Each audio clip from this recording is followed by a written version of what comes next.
Dear students, അപ്പോൾ നമ്മൾ second സെമസ്റ്ററിലെ 3 module complete ആയി. ഇനി നമുക്കുള്ളത് 4ാമത്തെ മൊഡ്യൂളാണ്. 4ാമത്തെ module fuels and environmental chemistry എന്നുള്ളൊരു മൊഡ്യൂളാണ്. അപ്പോൾ നമ്മൾ സ്റ്റാർട്ട് ചെയ്യുന്നത് ഫ്യൂവൽസ് എന്നാണ്. ഫ്യൂവൽ നമുക്കറിയാം അല്ലേ, നമ്മൾ നിത്യജീവിതത്തിൽ ഒഴിച്ചുകൂടാൻ പറ്റാത്തൊരു സാധനമാണ് fuel.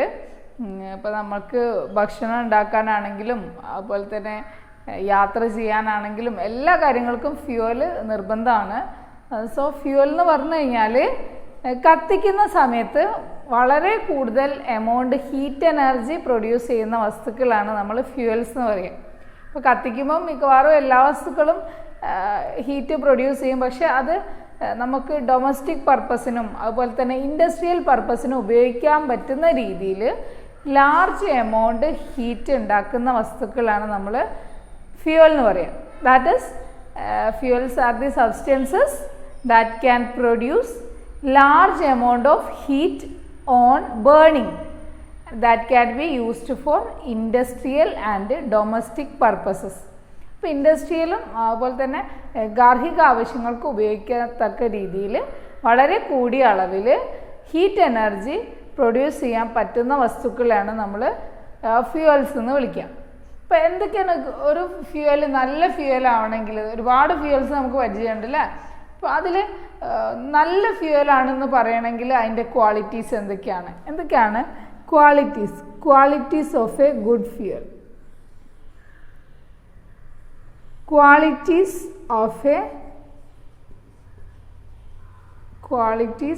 Of A good fuel.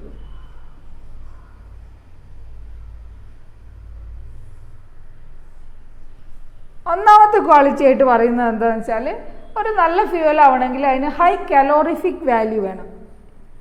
High calorific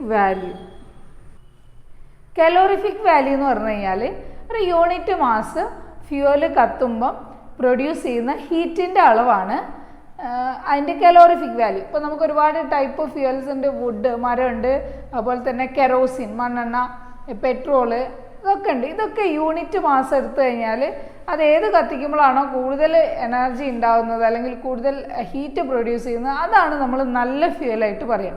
അപ്പോൾ കലോറിഫിക് വാല്യൂ എന്താണ്, അതിൻ്റെ ഡെഫിനിഷൻ പഠിച്ചു വെക്കണം, പരീക്ഷയ്ക്ക് എപ്പോഴും ചോദിക്കുന്നതാണ്. മറ്റൊരു ക്വാളിറ്റി, അതായത് നല്ല ഫ്യൂവൽ ആണുള്ള ഒരു ക്വാളിറ്റി എന്ന് പറഞ്ഞു കഴിഞ്ഞാൽ ലോ മോയ്സ്ചർ കണ്ടന്റ്.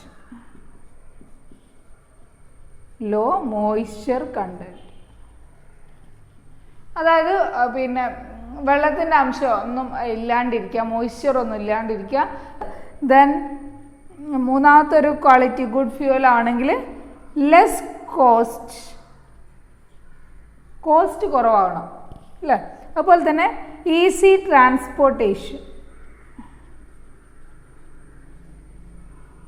ട്രാൻസ്പോർട്ടേഷൻ, അതായത് ഒരു സ്ഥലത്ത് നിന്ന് വേറെ സ്ഥലത്തേക്ക് കൊണ്ടുപോകണമെങ്കിലും ട്രാൻസ്ഫർ ചെയ്യണമെങ്കിലും ഒക്കെ ഈസി ആവണം, ട്രാൻസ്പോർട്ടേഷൻ ഈസി ആവണം.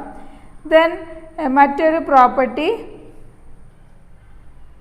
Law ignition temperature.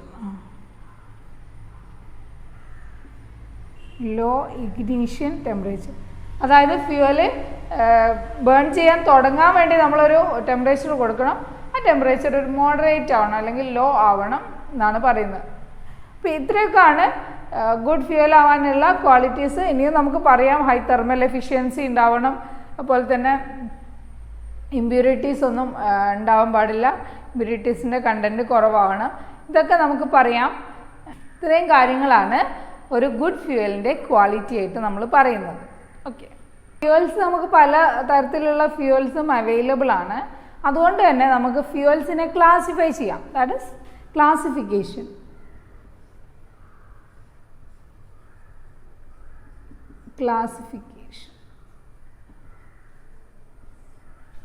ഫ്യൂവലിന് അതിൻ്റെ അവൈലബിലിറ്റി അനുസരിച്ച്, അതായത് ഏത് സോഴ്സിൽ നിന്നാണോ അവൈലബിൾ ആകുന്നത് എന്നുള്ളതിൻ്റെ അടിസ്ഥാനത്തിൽ ഫ്യൂവലിനെ നമുക്ക് രണ്ടായിട്ട് ക്ലാസിഫൈ ചെയ്യാം. That are primary fuels and secondary fuels. Primary ഫ്യൂവലിനും സെക്കൻഡറി ഫ്യൂവലിനും രണ്ടായിട്ട് ഫ്യൂവലിനെ ക്ലാസിഫൈ ചെയ്യാം. പ്രൈമറി ഫ്യൂവൽ എന്ന് പറഞ്ഞു കഴിഞ്ഞാൽ ഫ്യൂവൽസ് ഒക്കേഴ്സ് ഫ്രം നേച്ചർ, അതായത് പ്രകൃതിയിൽ നിന്ന് നേരിട്ട് ലഭിക്കുന്ന ഫ്യൂവൽസിനാണ് പ്രൈമറി ഫ്യൂവൽസ് എന്ന് പറയാം. അതിന് എക്സാമ്പിളാണ് വുഡ്, വിറക്, അതുപോലെ തന്നെ പെട്രോളിയം ഒക്കെ നാച്ചുറൽ ഫ്യൂവലാണ് അല്ലേ. പെട്രോളിയം ആണെങ്കിൽ മണ്ണിൻ്റെ അടിയിൽ നിന്ന് കുഴിച്ചെടുക്കുന്നതാണ്. വുഡ് നമുക്ക് നമ്മളെ പ്രകൃതിയിൽ നിന്ന് തന്നെ കിട്ടുന്നതാണ്. ദെൻ സെക്കൻഡറി ഫ്യൂവൽ എന്ന് പറഞ്ഞു കഴിഞ്ഞാൽ പ്രൈമറി ഫ്യൂവൽസ് നിന്ന് വേർതിരിച്ചെടുക്കുന്ന ഫ്യൂവൽസ് ആണ് സെക്കൻഡറി ഫ്യൂവൽസ്. അതിന് എക്സാമ്പിളാണ് കോക്ക്, അതുപോലെ തന്നെ പെട്രോള്, ഡീസൽ, അങ്ങനത്തെ ഫ്യൂവൽസൊക്കെ സെക്കൻഡറി ഫ്യൂവൽസ് ആണ്. ഓക്കെ, അപ്പോൾ ഈ ഒരു ഇങ്ങനെ നമുക്ക് ഫ്യൂവൽസിനെ കാറ്റഗറൈസ് ചെയ്യാം, പ്രൈമറി ഫ്യൂവൽ എന്നും സെക്കൻഡറി ഫ്യൂവൽ എന്നും. ഇനി നമുക്ക് ഫ്യൂവലിൻ്റെ നേച്ചർ നോക്കിയിട്ട് അതിൻ്റെ ഫിസിക്കൽ സ്റ്റേറ്റിൻ്റെ ബേസിസിൽ ഫ്യൂവൽസിനെ നമുക്ക് 3 ക്ലാസിഫൈ ചെയ്യാം. 3 ടൈപ്പ്, അതായത് സോളിഡ് ഫ്യൂവൽ, അതുപോലെ തന്നെ liquid fuels and gaseous fuels. ഇങ്ങനെ 3 ക്ലാസിഫൈ ചെയ്യാം. സോളിഡ് ഫ്യൂവൽസ് നമുക്കറിയാമല്ലേ, ചാർക്കോള്, വുഡ് പോലെയുള്ളതെല്ലാം സോളിഡ് ഫ്യൂവൽസ് ആണ്.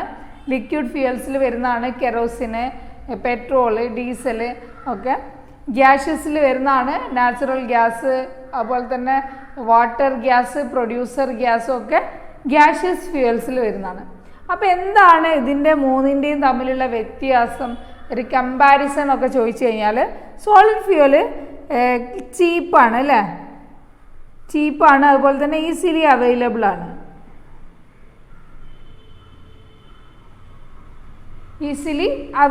ആണ്. പക്ഷേ ഇത് ലിക്വിഡ് ഫ്യൂവൽ സോളിഡ് ഫ്യൂവലിനെ അപേക്ഷിച്ച് നോക്കുമ്പോൾ കുറച്ചുകൂടെ കോസ്റ്റ് ഉണ്ട്. That is costly compared with solid ഫ്യൂവലുമായിട്ട് കമ്പയർ ചെയ്യുന്ന സമയത്ത് ലിക്വിഡ് ഫ്യൂവൽ കുറച്ചും കൂടെ കോസ്റ്റ്ലി ആണ്. ഗ്യാഷ്യസ് ഫ്യൂവൽസ് ആണെങ്കിൽ കോസ്റ്റ്ലി ആണ്, of course they are costly. Okay, cost കൂടുതലാണ്. ദെൻ സോളിഡ് ഫ്യൂവൽസിൻ്റെ വേറൊരു പ്രത്യേകത നമുക്കറിയാം. നമ്മൾ പണ്ടൊക്കെ വീട്ടിൽ സോളിഡ് ഫ്യൂവൽ അല്ലെങ്കിൽ വിറകൊക്കെ ആയിരുന്നു ഉപയോഗിച്ചിരുന്നത്. പിന്നെ വരുന്ന ജനറേഷനൊക്കെ അത് മാറ്റാനുണ്ടായ ഒരു പ്രധാനപ്പെട്ട കാരണം എന്ന് പറഞ്ഞു കഴിഞ്ഞാൽ കരിയും പുകയുമാണ് അല്ലേ. അപ്പോൾ it produces smoke and ash.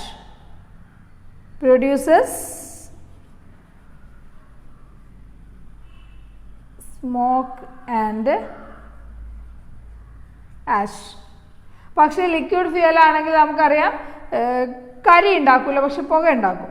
That is produces smoke. Gas ആണെങ്കിലോ, ഗ്യാസ് കുറച്ചും കൂടെ ഇതിനൊക്കെ അപേക്ഷിച്ച് കുറച്ചും കൂടെ നല്ലതാണ്. കാരണം it does not produce smoke or ash. സ്മോക്കും ഉണ്ടാക്കൂല, അതുപോലെ തന്നെ ആഷും ഉണ്ടാക്കൂല.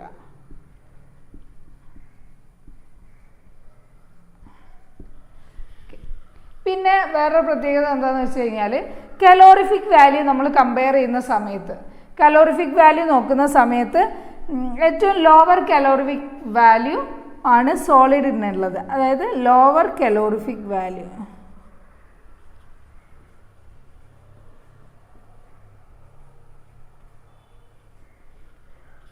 ഇതിനപേക്ഷിച്ച് നോക്കുമ്പോൾ ലിക്വിഡ് ഫ്യൂവൽസ് ആകുമ്പം സോളിഡിനേക്കാളും ഹയർ ആണ്, കലോറിഫിക് വാല്യൂ ഹയർ ആണ് അല്ലേ.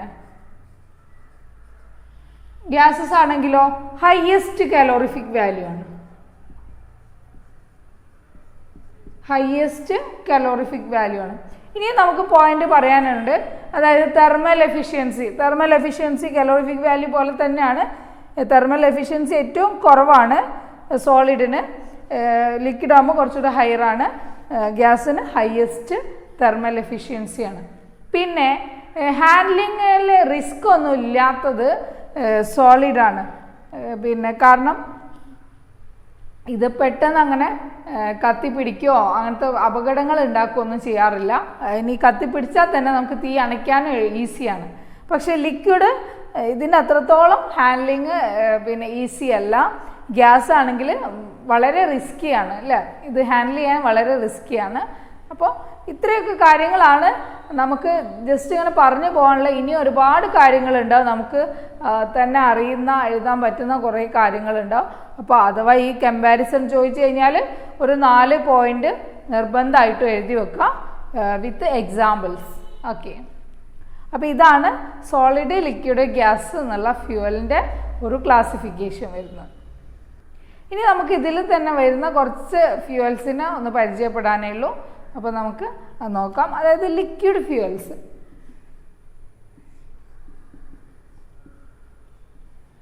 ലിക്വിഡ് ഫ്യൂവൽസിൽ വളരെ പ്രധാനപ്പെട്ട 3 ഫ്യൂവൽസാണ് പെട്രോള്, അതുപോലെ തന്നെ കെറോസിന്, ഡീസൽ. പെട്രോളും കെറോസിനും ഡീസലും 3 നമുക്കറിയാം പെട്രോളിയത്തിൽ നിന്ന് റിഫൈൻ ചെയ്തെടുക്കുന്നതാണ്. പെട്രോളിയത്തിന് റിഫൈൻ ചെയ്തിട്ടാണ് ഈ പെട്രോളും കെറോസിനും അതുപോലെ തന്നെ ഡീസലും എടുത്തിട്ടുള്ളത്. അപ്പോൾ ഇത് പറഞ്ഞ ഇതൊക്കെ ഹൈഡ്രോ കാർബൺസ് ആണ്, ഓർഗാനിക് കോമ്പൗണ്ട്സ് ആണ്, ഹൈഡ്രോ കാർബൺസ് ആണ്. പെട്രോൾ എന്ന് പറയുന്നത് പെട്രോളിലുള്ള ഹൈഡ്രോ കാർബൺ പെൻറ്റെയ്ന്, ഹെക്സൈന്, ഹെപ്റ്റൈന്, ഒക്ടൈൻ ഒക്കെ ആണ്. അതായത് കാർബൺ 5 കാർബൺ ഉള്ള കോമ്പൗണ്ട് മുതൽ 8 കാർബൺ ഉള്ള കോമ്പൗണ്ട് വരെയാണ് പെട്രോളിലുള്ളത്. Petrol composed of 5 carbon atom to 8 carbon atoms.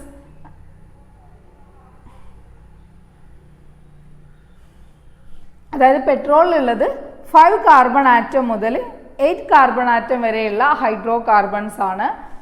അപ്പോൾ ഇതിൻ്റെ കലോറിഫിക് വാല്യൂ വരുന്നത് 11,250 ആണ്.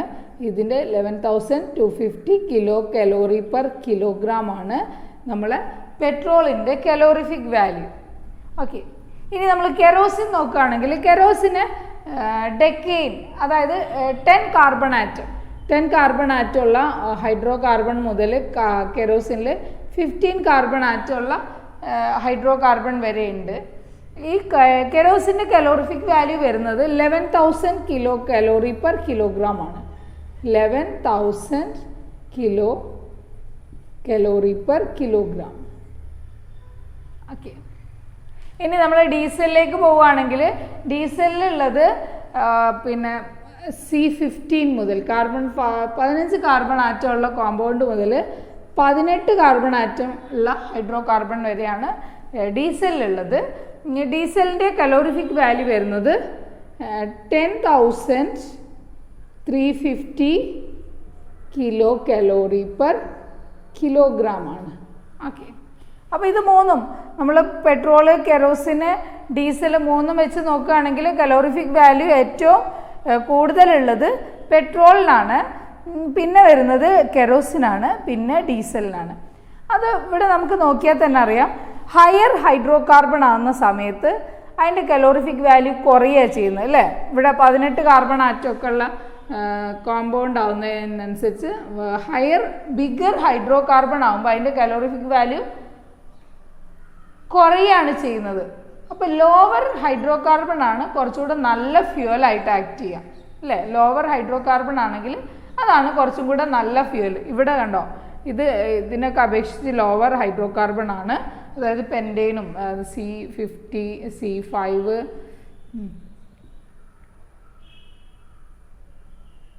H12 അല്ലേ, ഇതാണ് പെൻറ്റെയ്ന്, C5H12 ഇതൊക്കെയാണ് ഇതിൽ വരുന്നത്. അതുകൊണ്ട് തന്നെ പെട്രോള് ഇതിനൊക്കെ അപേക്ഷിച്ച് കലോറിഫിക് വാല്യൂ കൂടുതലാണ്. അപ്പം നമ്മൾ ഈ ഇപ്പം തന്നെ ഫ്യൂവലിന് വേണ്ടിയിട്ടുള്ളൊരു പ്രതിസന്ധിയാണ് അല്ലേ. ഇപ്പം നമുക്കറിയാം, ഇപ്പം നല്ല പ്രതിസന്ധിയിലാണ്. കാരണം പെട്രോളിനൊക്കെ ഇങ്ങനെ ദിവസം ചെല്ലുന്നതിനനുസരിച്ച് വിലയൊക്കെ കൂടിക്കൊണ്ടിരിക്കുകയാണ്. അപ്പോൾ അങ്ങനത്തെ ഒരു സാഹചര്യത്തിൽ നമുക്കറിയാം നമ്മളെ നാട്ടിലൊന്നും പെട്രോളൊന്നും അവൈലബിൾ അല്ല. നമ്മൾ മറ്റ് രാജ്യങ്ങളിൽ നിന്ന് പെട്രോളിയം ഇറക്കുമതി ചെയ്തിട്ട് അതിനെ റിഫൈൻ ചെയ്തിട്ടാണ് അതിന് പെട്രോൾ ഡീസലൊക്കെ ആക്കി മാറ്റുന്നത് അല്ലേ. അപ്പോൾ അങ്ങനെ റിഫൈനിങ് വഴി നമുക്ക് ഈ പെട്രോള്, കെറോസിന്, ഡീസൽ ഇങ്ങനത്തെ ഒരുപാട് ഹൈഡ്രോ കാർബൺസ് കിട്ടും പെട്രോളിയത്തിൻ്റെ റിഫൈൻ ചെയ്യുമ്പോൾ. അപ്പോൾ അതിൽ നിന്നും നമുക്ക് കലോറിഫിക് വാല്യൂ കുറവുള്ള ഒരുപാട് ഹൈഡ്രോ കാർബൺസ് കിട്ടും. ആ ഹൈഡ്രോ കാർബൺസിന് നമ്മൾ വീണ്ടും ചില പ്രോസസ്സൊക്കെ നടത്തിയിട്ട് അതിനെ വീണ്ടും ലോവർ ഹൈഡ്രോ കാർബൺ ആക്കി മാറ്റും. അങ്ങനെ ഹൈഡ്രോ കാർബൺസിനെ ലോവർ ഹൈഡ്രോ കാർബൺ ആക്കി മാറ്റാൻ നമ്മൾ ചെയ്യുന്ന ഒരു പ്രധാനപ്പെട്ട ഒരു പ്രോസസ്സാണ് ക്രാക്കിംഗ്.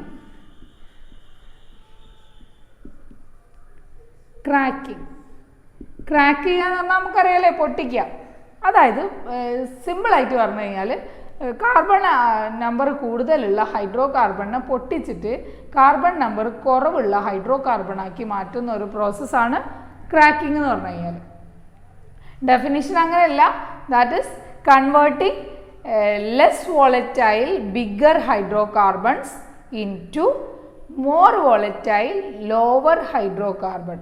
അതായത് വോളറ്റിലിറ്റി കുറവുള്ള, അതായത് കത്താൻ ഉള്ള ടെൻഡൻസി കുറവുള്ള വലിയ ഹൈഡ്രോ കാർബണുകളെ കത്താൻ ടെൻഡൻസി കൂടുതലുള്ള ചെറിയ ഹൈഡ്രോ കാർബണുകളാക്കി മാറ്റുന്ന പ്രോസസ്സാണ് ക്രാക്കിംഗ് എന്ന് പറഞ്ഞു കഴിഞ്ഞാൽ. ഓക്കെ, ക്രാക്കിംഗ് 2 ടൈപ്പ് ക്രാക്കിംഗ് ഉണ്ട്. തെർമൽ ക്രാക്കിങ്ങും അതുപോലെ തന്നെ കറ്റാലിറ്റിക് ക്രാക്കിംഗ്. Thermal ക്രാക്കിങ്ങും catalytic ക്രാക്കിങ്ങും.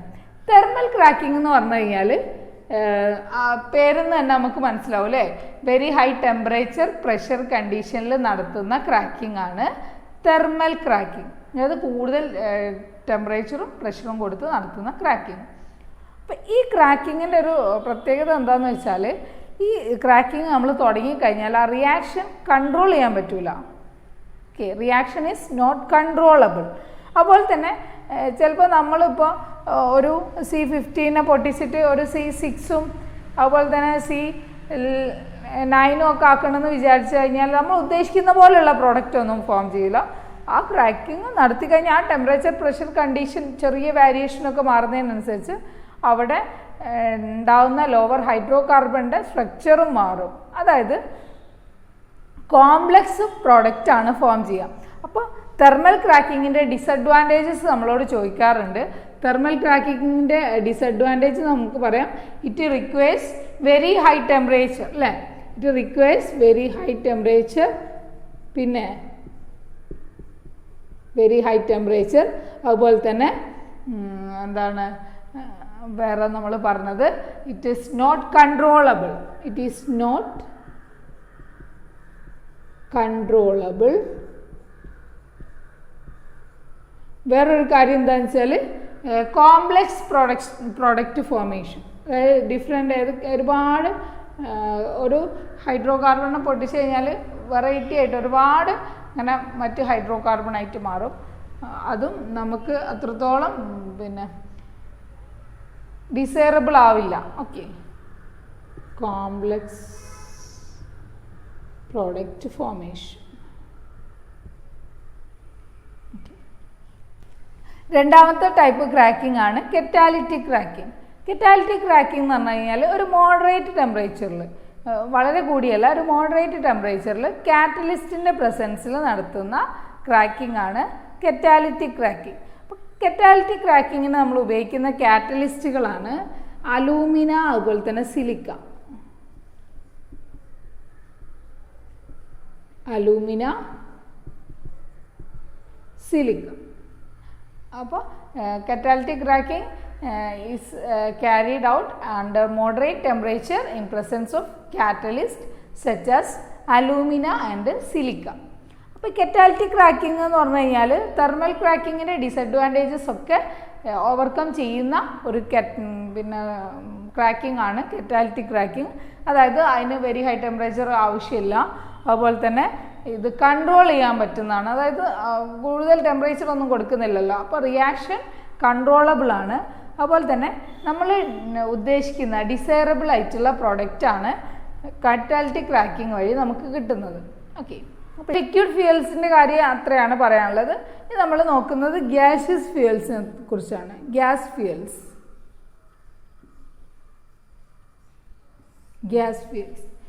ഫ്യൂവൽസിൽ വളരെ ഇമ്പോർട്ടൻ്റ് ആയിട്ടുള്ള 2 ഫ്യൂവൽസാണ് വാട്ടർ ഗ്യാസും അതുപോലെ തന്നെ പ്രൊഡ്യൂസർ ഗ്യാസും, വാട്ടർ ഗ്യാസും പ്രൊഡ്യൂസർ ഗ്യാസും. അപ്പോൾ ഈ ഗ്യാസസ് ഫ്യൂവൽസിൻ്റെ കാര്യങ്ങൾ മിക്കവാറും എല്ലാ ക്വസ്റ്റ്യൻ പേപ്പറിലും ഉണ്ടാവും. ഗ്യാസ് ഫ്യൂവൽ തന്നിട്ട് അതിൻ്റെ കമ്പോണൻ്റ് എഴുതാൻ വേണ്ടി പറഞ്ഞിട്ട്. അപ്പോൾ വാട്ടർ ഗ്യാസ് എന്ന് പറഞ്ഞു കഴിഞ്ഞാൽ water gas is composed of carbon monoxide and hydrogen. Carbon മോണോക്സൈഡും ഹൈഡ്രജനും കൂടെ ചേർന്നതാണ് വാട്ടർ ഗ്യാസ് എന്ന് പറഞ്ഞു കഴിഞ്ഞാൽ. പ്രൊഡ്യൂസർ ഗ്യാസ് എന്ന് പറഞ്ഞു കഴിഞ്ഞാൽ കാർബൺ മോണോക്സൈഡും നൈട്രജനുമാണ്. കാർബൺ മോണോക്സൈഡും നൈട്രജനും.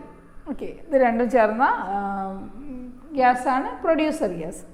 അപ്പോൾ ഇതിൻ്റെ പ്രിപ്പറേഷൻ, വാട്ടർ ഗ്യാസിൻ്റെ പ്രിപ്പറേഷൻ എന്ന് പറഞ്ഞു കഴിഞ്ഞാൽ പ്രിപ്പറേഷൻ ചോദിക്കാറുണ്ട്. പ്രിപ്പയർ ചെയ്യാൻ എന്താ ചെയ്യുന്നതെന്ന് ചോദിച്ചാൽ ഈ റെഡ് ഹോട്ട് ആയിട്ടുള്ള കോക്കിൻ്റെ മുകളിൽ കൂടെ കോക്ക് അറിയാലോ, കരിയില കൽക്കരിൻ്റെ മുകളിൽ കൂടെ സ്റ്റീമിനെ പാസ് ചെയ്തിട്ടാണ് വാട്ടർ ഗ്യാസ് പ്രൊഡ്യൂസ് ചെയ്യുന്നത്. That is passing steam over red hot coke at 1000 degree Celsius. 1000 degree അത്രയും ചൂടിൽ കോക്കിൻ്റെ മുകളിൽ കൂടെ സ്റ്റീമിനെ പാസ് ചെയ്തിട്ടാണ് എന്തുണ്ടാക്കുന്നത്, വാട്ടർ ഗ്യാസ് പ്രൊഡ്യൂസ് ചെയ്യുന്നത്. ഓക്കെ, പ്രൊഡ്യൂസർ ഗ്യാസും സെയിം റിയാക്ഷനാണ്. കോക്ക് തന്നെയാണ് ഉപയോഗിക്കുന്നത്. കോക്കിൻ്റെ മുകളിൽ കൂടെയാണ് പാസ് ചെയ്യുന്നത്. ടെമ്പറേച്ചർ കുറച്ചുകൂടെ കൂടും. അതായത് 1100 ഡിഗ്രി സെൽഷ്യസിലാണ് റിയാക്ഷൻ നടക്കുന്നത്. അപ്പോൾ ഇതാണ് ഇത് തമ്മിൽ വ്യത്യാസം. ജസ്റ്റ് ഒരു വ്യത്യാസം, ഇവിടെ സ്റ്റീമാണ് ഉപയോഗിക്കുന്നത്, ഇവിടെ അറ്റ്മോസ്ഫിയറിക് എയർ ആണ് ഉപയോഗിക്കുന്നത് എന്നുള്ള വ്യത്യാസമേ ഉള്ളൂ. ഓക്കെ, അപ്പോൾ ഈ കാര്യങ്ങളാണ് ഇതിൽ ചോദിക്കാം. പിന്നെ ഈ വാട്ടർ ഗ്യാസിൻ്റെ ആണെങ്കിലും പ്രൊഡ്യൂസർ ഗ്യാസിൻ്റെ ആണെങ്കിലും യൂസസ് ചോദിക്കാറുണ്ട്. യൂസസ്, അപ്പോൾ യൂസ് പറയുന്നത് എന്താണെന്ന് വെച്ചാൽ ഒന്നാമത്തെ യൂസ് ഇതൊരു ഫ്യൂവലായിട്ട് ഉപയോഗിക്കുന്നുണ്ട് അല്ലേ. That is it used as fuel. അതുപോലെ തന്നെ രണ്ടിൽ നമുക്കറിയാം ഹൈഡ്രജനും അതുപോലെ തന്നെ നൈട്രജനുമാണ് ഉള്ളത്. അതുകൊണ്ട് തന്നെ ഈ വാട്ടർ ഗ്യാസും പ്രൊഡ്യൂസർ ഗ്യാസും നമുക്ക് അമോണിയ പ്രൊഡക്ഷനിൽ ഉപയോഗിക്കാം. Used in ammonia production.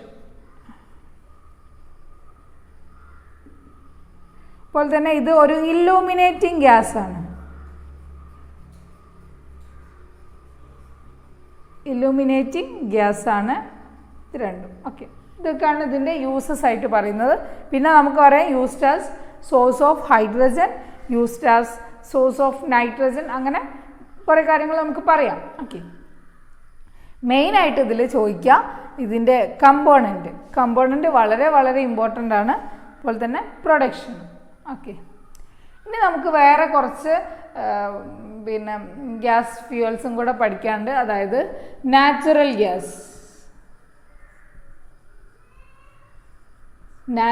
Gas, അതുപോലെ തന്നെ ഗോബർ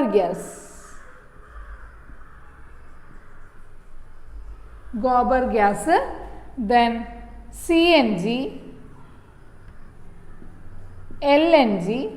ഇങ്ങനെ ഇത് ഏതാണെങ്കിലും നാച്ചുറൽ ഗ്യാസ് ആണെങ്കിലും ഗോബർ ഗ്യാസ് ആണെങ്കിലും CNG, LNG ഒക്കെ ആണെങ്കിലും കമ്പോണൻ്റ് ആണ് ചോദിക്കുക. ഇതിൽ എന്താണ് മെയിൻ ആയിട്ടുള്ള കമ്പോണൻ്റ്, ഇതിൻ്റെ കണ്ടന്റ് എന്താണ്? ഇതിൻ്റെ മെയിൻ കണ്ടന്റ്, ഈ എല്ലാ പിന്നെ ഗ്യാസിൻ്റെയും മെയിൻ കണ്ടന്റ് എന്ന് പറഞ്ഞു കഴിഞ്ഞാൽ മീതെയിൻ ആണ്. മീതെയിൻ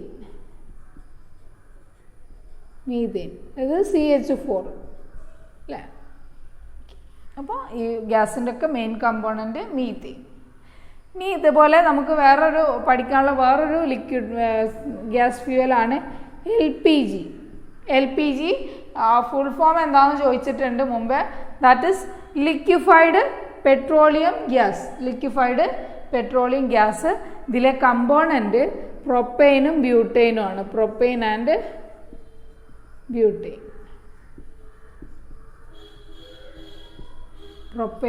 ബ്യൂട്ടെയിനും ആണ് LPGയിലെ കമ്പോണൻറ്റ്.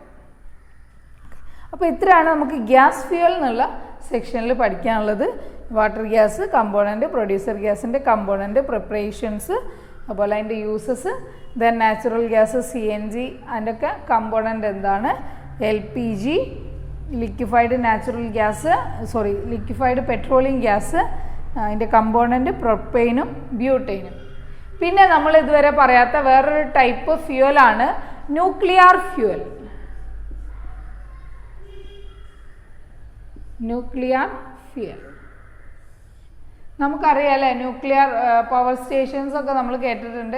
അവിടെ പവർ ഇലക്ട്രിസിറ്റി ഉൽപ്പാദിപ്പിക്കാൻ വേണ്ടി ന്യൂക്ലിയർ എനർജി ഉപയോഗിക്കുന്നുണ്ട്. അപ്പോൾ ഇങ്ങനെ ന്യൂക്ലിയർ റിയാക്ഷൻ വഴി high amount heat energy produce ചെയ്യാൻ പറ്റുന്ന ഫ്യൂവൽസിനാണ് നമ്മൾ ന്യൂക്ലിയർ ഫ്യൂവൽസ് എന്ന് പറയുക. നമുക്ക് പരിചയമുണ്ട് ന്യൂക്ലിയർ റിയാക്ടറിൽ ഉപയോഗിക്കുന്ന എലമെൻറ്റ്സ് തന്നെ, അതായത് യുറേനിയം 235, അതുപോലെ തന്നെ യുറേനിയം 238, പിന്നെ ഉപയോഗിക്കുന്നത് പ്ലൂട്ടോണിയം ഉപയോഗിക്കുന്നുണ്ട്, പ്ലൂട്ടോണിയം, അതുപോലെ തന്നെ തോറിയം. ഇതൊക്കെ ന്യൂക്ലിയർ ഫ്യൂവൽസ് ആണ്. അപ്പോൾ ജസ്റ്റ് ന്യൂക്ലിയർ ഫ്യൂവലിന് എക്സാമ്പിളൊക്കെ ആയിട്ട് ചോദിച്ച് കണ്ടിട്ടുണ്ട്. അപ്പോൾ ന്യൂക്ലിയർ ഫ്യൂവൽ എന്ന് പറഞ്ഞു കഴിഞ്ഞാൽ ന്യൂക്ലിയർ റിയാക്ഷൻ വഴി ഹീറ്റ് എനർജി പ്രൊഡ്യൂസ് ചെയ്യാൻ പറ്റുന്ന ഫ്യൂവൽസ് ആണ് ന്യൂക്ലിയർ ഫ്യൂവൽ. അതുപോലെ തന്നെ എക്സാമ്പിൾ ഒന്ന് നോക്കി വെക്കാം. ഓക്കെ, അപ്പോൾ ഇത്രയും കാര്യങ്ങളാണ് ഫ്യൂവൽ എന്നുള്ള സെക്ഷനിൽ നമുക്ക് പഠിക്കാനുള്ളത്. ഓക്കെ, ബാക്കി കാര്യങ്ങൾ നമുക്ക് എൻവയോൺമെൻറ്റൽ കെമിസ്ട്രി ടോപ്പിക്കൊക്കെ നമുക്ക് അടുത്ത ക്ലാസ്സിൽ ഡിസ്കസ് ചെയ്യാം. Okay, thank you.